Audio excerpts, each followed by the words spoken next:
மக்களே, ரெடியாக வெற்றிகரமாக நம்ம பெங்களூர் சிட்டி நம்ம தாண்டி வந்தாச்சுங்க.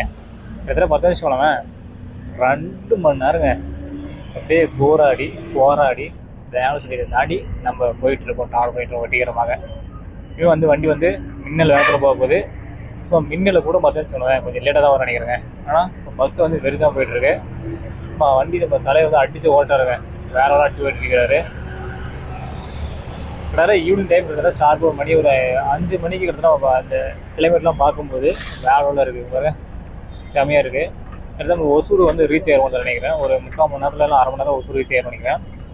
ஏன்னா அந்தளவுக்கு வண்டி கொஞ்சம் ஸ்பீடாக தான் போயிட்டுருக்கு. பார்க்கும்போது உங்களுக்கே தெரியும் எந்த அளவுக்கு வண்டி ஓட்டிக்கிறார் அப்படின்ட்டு. முன்னந்ததுக்கும் இப்போ அவ்வளோ டிஃப்ரெண்ட் சேஞ்ச் ஆயிருக்கு அப்படின்ட்டு.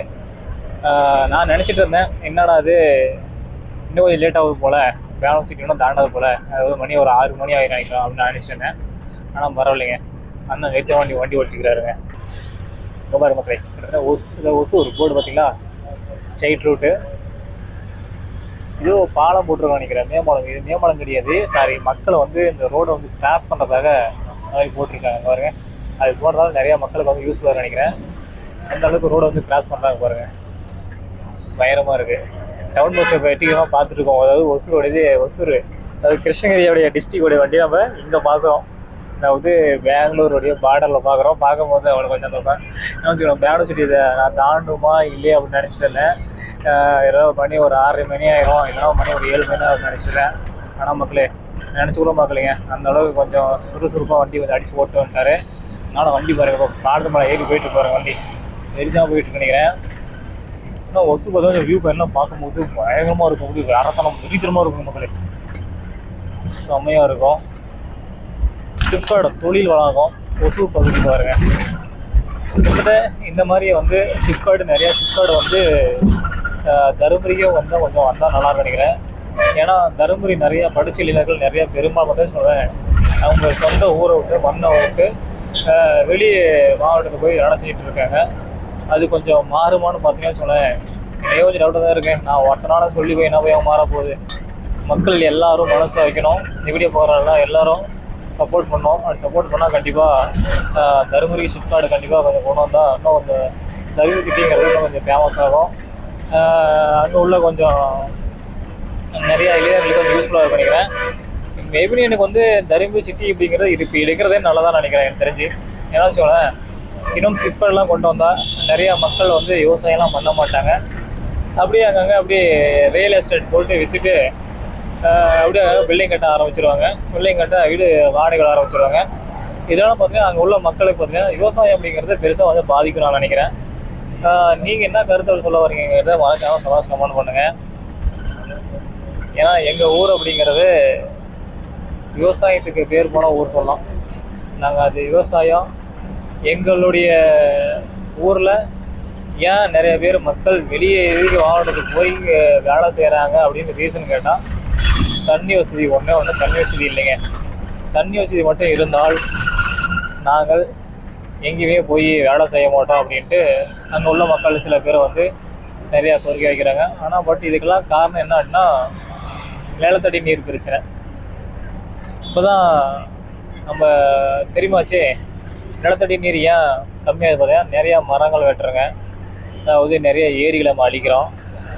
இந்த மாதிரி நிறையா விஷயங்கள் சொல்லிகிட்டே போகலாம், முக்கியமான ரீசன்லாம் சொல்லிகிட்டே போகலாம்.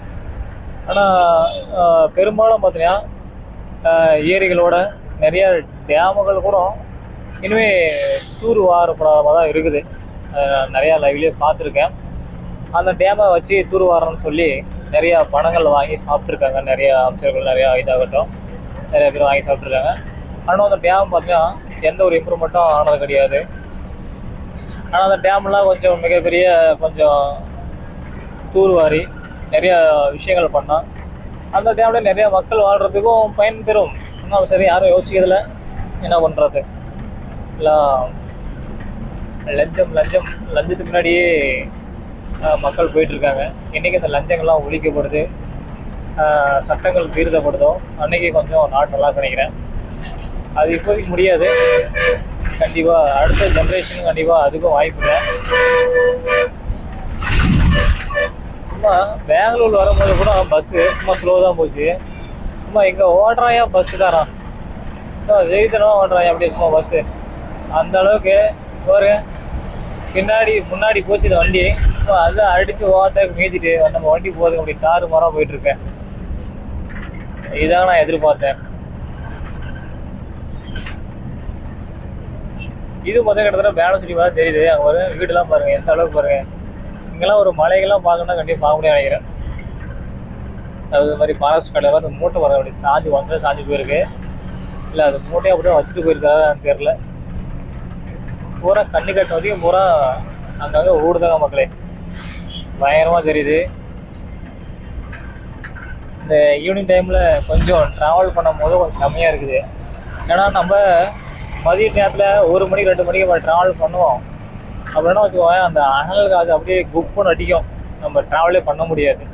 ஆனால் இப்போ அப்படியே ட்ராவல் பண்ணும்போது அப்படியே கொஞ்சம் அந்த ஏசி காற்றோட ஜில்னஸ்ஸு அதை உணர்வேன், கொஞ்சம் ஹாப்பியாக இருக்குது, செம்மையாக இருக்குது. இந்த மாதிரி நீங்கள் ட்ராவல் பண்ணியிருக்கீங்களா அப்படிங்கிறது அனுபவம் உண்டா பஸ்ஸில்? உங்கள் அனுபவம்லாம் எப்படி இருந்தது அப்படிங்கிறத மறக்காமல் கொஞ்சம் கமெண்ட் பண்ணுங்கள். அதே மாதிரி இந்த வீடியோவில் நிறையா மிஸ்டேக்கில் இருக்கலாம், அதாவது ஏதாவது மிஸ்டேக்கில் இல்லாமலாம் இருக்காது. கண்டிப்பாக அப்படி ஒரு மிஸ்டேக்கில் இருந்தால் கண்டிப்பாக கமெண்ட் பண்ணுங்கள் மக்களே. இதை பார்த்த உடனே எனக்கு மைண்ட் செட் ஞாபகம் வந்துச்சு திடீர்னு.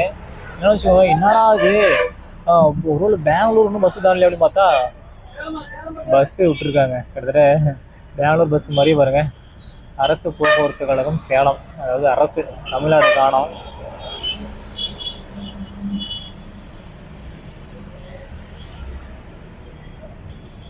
என்னங்க இவர் அசால்ட்டாக ஸ்லோவாக போயிட்டுருக்காரு, வண்டி யார தெரியல என்னமோ.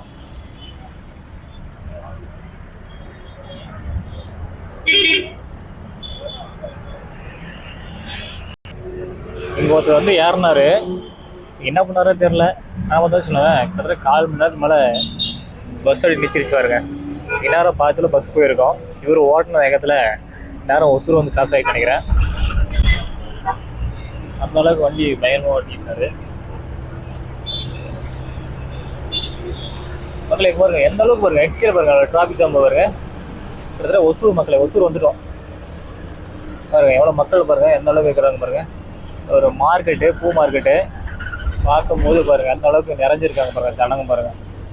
மரம் வந்து மறைச்சிச்சுன்னு நினைக்கிறேன் பாருங்க,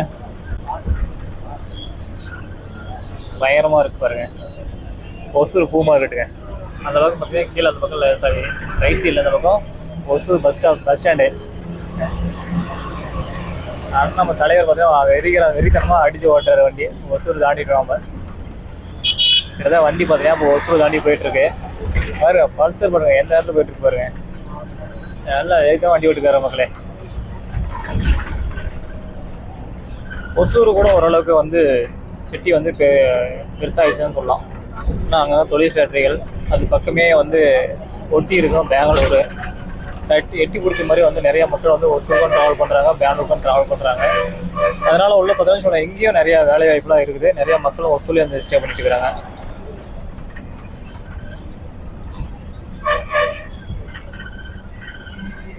ஓ மை காட், என்னன்னு தெரியல பாருங்க, வண்டியை பாருங்க எல்லாம் மூட்டையாக போயிட்டு இருக்கு, எல்லாம் பிளாஸ்டிக்கு.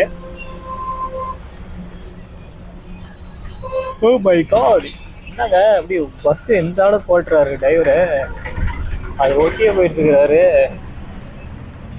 இன்னைக்கெல்லாம் வெயில் சீசன் இல்லையா, அதெல்லாம் பாருங்க தர்பூசணி வந்து ஃபேமஸ் ஆகுதுன்னு நினைக்கிறேன்.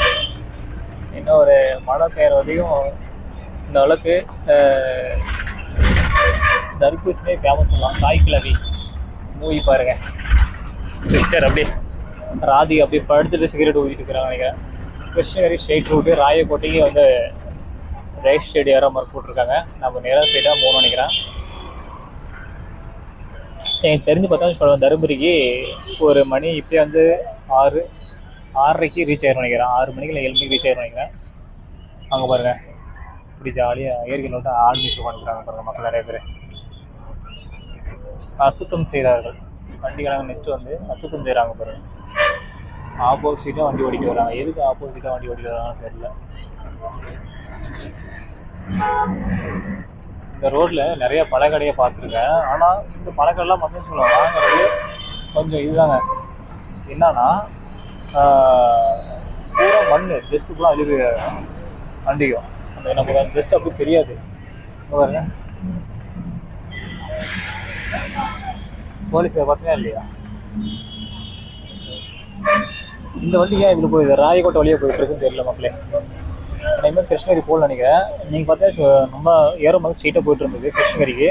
ஆனால் வந்து இது ராயக்கோட்டை. அது வந்து அந்த வண்டி பார்த்தீங்கன்னா ராயக்கோட்டை மேலே போகணும்னு நினைக்கிறேன். அதாவது ராயக்கோட்டை போகாது, ராயக்கோட்டையிலேருந்து நேராக ஹைவே மேலே போகணும்னு நினைக்கிறேன். இல்லை நான் ஸ்டாப் பண்ணி இல்லையா, அதனால் இப்படியே வண்டி கொஞ்சம் மொல்ல ஊர்ந்து போயிட்டுருக்கு. ஏன்னா இது கொஞ்சம் சிட்டிக்குள்ளே நிறையா மக்கள் வந்து ட்ராவல் பண்ணுவாங்க, குறுக்காக இருக்க வந்துட்டு இருப்பாங்க. அதனால் வந்து வண்டி கொஞ்சம் சோதாக போயிட்டு இருக்காங்க இப்போதைக்கு. இந்த சிட்டி தானே தான் இன்னும் வண்டி ஐஸ்கூலுக்கு போகணும்னு நினைக்கிறேன். ஆரஞ்சு அது ஆரஞ்சுன்னு சொல்லும் போது எனக்கு ஆரஞ்சான்னு தெரியல. அது அப்படி ஒரு கேலி அவருக்கு ஆயில் என்னங்க அது சிக்கன் ரோல் அப்படி இருக்கு. அந்த பக்கம் பார்த்தா பீஃபு, இந்த பக்கம் பார்த்தா மட்டனு. ஏதோ ஒரு கோயில் வந்து ரெடி ஆகிட்டு இருக்க மக்களே. பாருங்க கோபுரங்கள் வந்து தயார் நிலையை இருக்குதுன்னு நினைக்கிறேன். வேலைலாம் கட்டியிருக்காங்க, பார்க்கும் போது செமையாக இருக்குது. சட்டி வாங்கிட்டு போய் வடக்கானுக்கு என்ன பண்ண போது தெரியல. இப்போது வந்து சட்டியில் வந்து நல்லா சாப்பாடு சாப்பிட்றதும் சரி, தண்ணி ஊற்றி வச்சு குடிக்கிறதும் சரி, நல்லா பெனிஃபிட்டுங்க மக்களே. ஏன்னா அவ்வளோ ஜில்லுன்னு இருக்கும், அருமையாக இருக்கும் வெயில் காலத்தில். பாருங்க 5 கதில் 500 ரூபாயாம். மேலே பாருங்க மலையை மேலே வர உச்சியில் பாருங்க ஒரு கோயில், அது இருங்க பாருங்க நல்லா காமிக்கிட்டே இருக்கு மக்களே. பாருங்க எந்த அளவுக்கு ஹோட்டலில் பாருங்க பயங்கரமாக இருக்குது. இந்த வருஷம் ஹோட்டலு நிறைய எக்கச்சக்கமாக இருக்குது. லைனில் நிறைய ஃபாஸ்ட் ஃபுட்டு கடை, அப்புறம் அந்த தள்ளுவண்டியில் அந்த இதெல்லாம் நிறையா கடைலாம் பார்த்தேன், செம்மையாக இருந்தது. ஆனால் சாப்பிட்டா அது பின்னாடி எஃபெக்ட் பயங்கரமாக காட்டும். அந்த கோயில் காமிக்கணும்னு சொல்லுங்களா, இருங்களா தெரியல, பட் நல்லா அது தெரியுதுனா தான் அந்த வியூ பாயிண்ட் நல்லா காமிக்க முடியும் நினைக்கிறேன். ஏன்னா அங்கே நான் காமிக்க நேரம் பார்த்தேன், திடீர்னு வந்து மரம் வந்து குறுக்கா வந்தது, எல்லாம் வீடு வந்து குறுக்கா வந்துடுது. அதெல்லாம் நமக்கு செய்ய தெரியாது. என்னடா கோயிலை காமிக்கிறேன் டிக்கெட்டாக காமிக்கிறேன் அப்படின்னு நீங்கள் சொல்லிடக்கூடாது சரியா. அதாங்க மக்களே, பஸ்ஸு போவானான்னு இது நாங்கள் காய் வித்தியாசமாக இருக்குது. ஒரு லைட்டு சீல் குத்து மாதிரி தொங்கிய மாதிரி ஒரு லைட் இருக்குது, பார்க்கும்போது வேலை இருக்குது. இந்த காய் பார்க்கும்போது அது அந்த காய் தாங்க மக்களே. நம்ம இப்போ தான் அந்த கோயிலுக்கு வந்து இந்த வழி தாங்க மக்களே. சிவன் கோயில் நினைக்கிறேன். அந்த கோயிலுக்கு போகிற என்ட்ரன்ஸ் பார்த்தீங்கன்னா இல்லையா, பயங்கரமாக இருந்துச்சு அந்த என்ட்ரன்ஸு. அந்த சிகரத்தை காமிக்கிற இருங்க அங்கே பாருங்க, தெரியுதுங்களா, மேலே பாருங்க மலையை உச்சியில் பாருங்க, பயங்கரமாக இருக்குது பார்க்குறதுக்கு, செம்மையாக இருந்துச்சு. அது நினைவு அது சிவன் கோயில் நினைக்கிறேன். ஏன்னா அந்த மேலே அந்த முன்னாடி வந்து என்ட்ரன்ஸே வந்து சிவனுடைய இது இருந்தது. அதனால் பார்த்தா கெஸ் பண்ணிக்கிறேன் கரெக்டாக சிவன் கோயில் தான்ட்டு. இது கூட எனக்கு தெரியல சரியா. பாருங்க இன்னொரு டைம் பார்ப்போம். இந்த படிக்கிட்டு பாருங்க அருமையாக கொடுத்துருக்காங்க. இந்த கீழே இருந்து அந்த படிக்கிட்டு மேலே ஏறி போகிறதுக்கு சரியான டவுனு போல. பஸ் பயங்கரமாக தான் போயிட்டு இருக்கு மக்களே.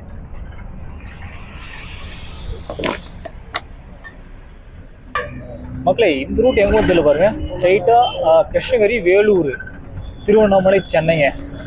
அந்த ரூட்டில் போனால் நேராக ஸ்ட்ரைட்டாக வந்து கிருஷ்ணகிரி, திருவண்ணாமலை, வேலூர், சென்னை. பார்க்கும்போது வேறெல்லாம் இருக்குது. இந்த வியூ பாயிண்ட் செம்மையாக இருந்தது. இப்போ தான் வண்டி எடுத்து தான் போக போகிறேன்னு நினைக்கிறேன். ஏன்னா அந்த சிட்டி கொஞ்சம் தாண்டுது, இப்போ தான் கொஞ்சம் தாண்ட ஆரம்பிக்குது. வண்டி தாண்டிச்சுன்னா அப்புறம் வண்டி மின்னல் வேகத்தில் போவோம், பயப்பட வேண்டியதில்லை. வெறித்தனம் அவ்வளோதாங்க மக்களே. டிரைவர் ஆரம்பிச்சிட்டாரு வண்டி ஓட்ட. நிறைய பாருங்க கல் மீன் கடை பாருங்க. கிட்டத்தட்ட நான் அந்த லைன்லேயே 4-5 கடை பார்த்துட்டேன். 5 கடை பார்த்தாவே மக்கள் இருக்காங்க. கிட்டத்தட்ட முன்னாடியே ஒரு கடை, ஸ்டார்டிங் அதுக்கு முன்னாடி ஒரு கடை. நிறைய மக்கள் பார்த்தீங்கன்னா கல் மீன் விரும்பி சாப்பிட்றாங்க நினைக்கிறேன். மீனில் நிறைய சத்து இருக்குது, அதனால் நிறைய வாங்கி சாப்பிட்லாம், தப்பு இல்லை. ஏன்னா அது கல்லில் போட்டு நம்ம அந்த காரத்தை அதிகமாக, ஏன்னா இப்போ இருக்கிற சூழ்நிலை வந்து காரம் வந்து கொஞ்சம் கம்மியாக சாப்பிட்றது நல்லதுன்னு நினைக்கிறேன். ஏன்னா அடிக்கிறது ஒரு ரொம்ப ஹீட்டு, அதனால் ஹீட்டுக்கு மேலே நம்ம இன்னும் ஹீட்டை வந்து சாப்பிடக்கூடாது. ஆனால் வடக்கா சேவை பார்த்தா எப்படி தான் இதெல்லாம் சாப்பிட்றாங்கன்னு தெரியல மக்களே. அவங்களாம் வந்து பார்த்தீங்கன்னா வச்சுக்கோங்களேன், காரெல்லாம் அப்படியே அடிச்சுக்க சொல்ல முடியாது. அந்த அளவுக்கு பச்சை மிளகாய் அப்படியே மாடு மேயிற மாதிரி மேயறாங்க. எப்படி தான் அது ஜீரணம் பண்ணுறாங்க, என்னதான் பண்ணுறாங்கன்னு தெரிய மாட்டேங்குது. ஒருவேளை கடவுள் என்ன அவங்களுக்கு மட்டும் வேற ஏதாவது டிபார்ட்மெண்ட்டை ஒதுக்கி விட்டாரா, காரத்துக்குன்னு தனியாக சாப்பிட்றா அப்படின்ற மாதிரி தெரில. நம்மளுக்கு எது வாங்கினாலே அடி வாங்குது இன்ஜினு, அந்த மாதிரி கோளாறு பிடிச்சதாக இருக்குது. அவங்களுக்கு தான் இன்ஜின் எப்படி தான் இப்படி இருக்கான்னு தெரியல, என்ன ரீசனே தெரிய மாட்டேங்குது. வண்டி மின்னல் வேகத்தில் போயிட்டுருக்கு.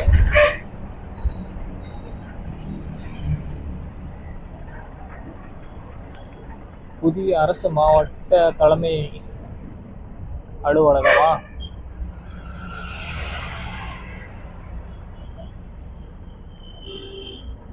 ஹோட்டல் ஜோதிஸ்.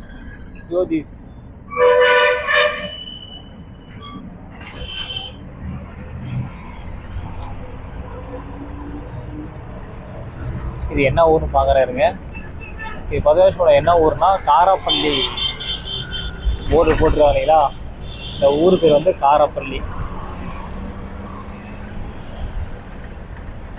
இப்போ நம்ம காராப்பள்ளி தாண்டி போயிட்டுருக்கோம். கிட்டத்தட்ட மணி ஷார்ப்பாக 5:15. இன்னும் நம்ம 6 மணிக்குள்ளே ரீச் ஆகிருன்னு நினைக்கிறேன். எனக்கு தெரிஞ்சு மேபின்னு 6:30 அந்த சமயத்தில் நம்ம தருமபுரி ரீச் ஆகிரும் மக்களே.